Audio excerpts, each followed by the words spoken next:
All right, some things to keep in mind there. Also at the top of mind tonight is, of course, our weather here on this Wednesday night. Let's check in with Chief Meteorologist Alana Brophy. Hey, Alana. Hi, friends. Before we do the Beehive State breakdown with weather, I want to talk tropics for a moment. You're taking a live view from Corpus Christi. I've shown this throughout the afternoon and evening because we've got wet weather with the outer bands of our first tropical storm named of the season. Tropical storm Alberto is on the move, and tropical storm warnings are focused towards Central America, Mexico, and a portion of southern Texas. That means we're talking coastal flooding, lots of wind, as well as heavy rainfall expected.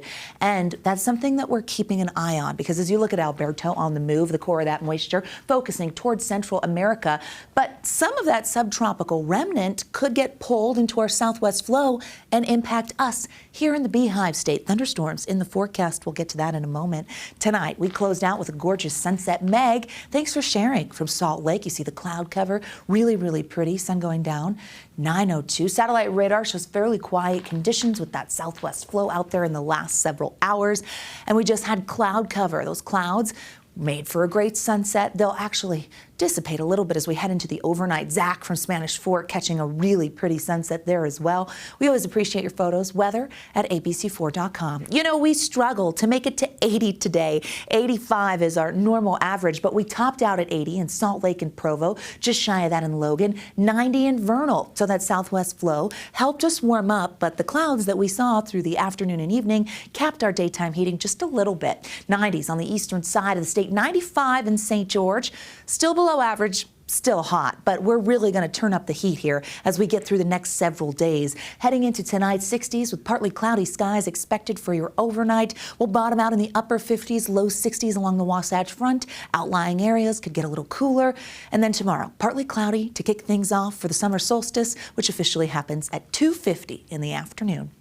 Big picture here shows two key players, and I wanted you to take a good look at them, because they're going to change what happens for the end of our work week. We've got this area of high pressure to our east and this low in the west that continues to dig south. Those are going to work in tandem and really amp up our southerly flow. That brings in warmer air, cloud cover, and it's going to bring in an influx of moisture. And that moisture is really going to focus on a specific part of the state. As that high retrogrades a little bit, it's going to center up over Utah, meaning above average temperatures make a comeback, and that high heat wants to hold on as we head into the weekend. Keep your eye on that calendar in the corner of the screen here. You're going to watch as that high pressure really dictates the weather story, and we stay above average even early next week as it starts to shift east just a little bit. So that's big picture, and that's kind of showing you why we're going to see moisture. We get a bit of a monsoon setup here. Futurecast shows fairly quiet conditions heading into our Thursday morning. Increasing cloud cover, and notice the southeastern corner of our state from Grand County to the Four Corners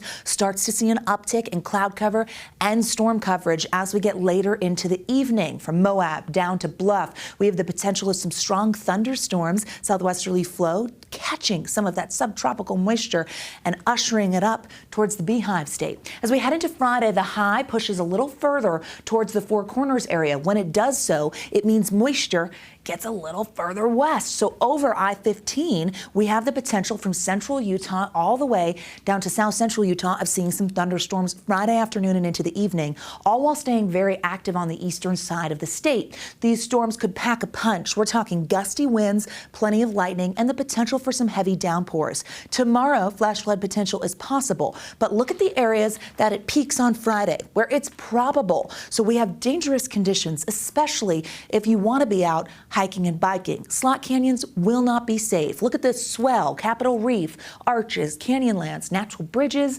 Lake Powell, Grand Staircase, even Bryce and Zion, which are pretty far over to the southwest desert, have the possibility of seeing a strong storm on Friday. So we're forewarning you now so you know what to expect. And as we get into the season, we have to talk about the North American monsoon. Here we are with that high pressure. That Four Corners high is a big player when it comes to our weather because it grabs moisture around the flow from the Gulf and drags it into the Beehive State. We see that happen, and the ingredients for that with surface heating on top of lift give you thunderstorms. Those thunderstorms can be widespread and target different parts of Utah. They can also lead to flash flooding, which is one of the big threats that we face in our summer months here in the Beehive State. Now, this loves central and eastern Utah. But we could see that monsoon moisture surge far north. We've had it along the Wasatch Front in years past.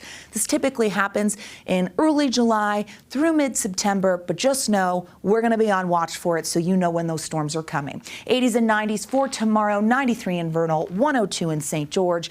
Looking at the next 7 days, triple-digit heat arrives for the summer solstice in St. George and doesn't leave for the next 7 days. The Wasatch Front will be interesting. We're going to get 90s, so we're going to feel very summery. We stay with above average temperatures.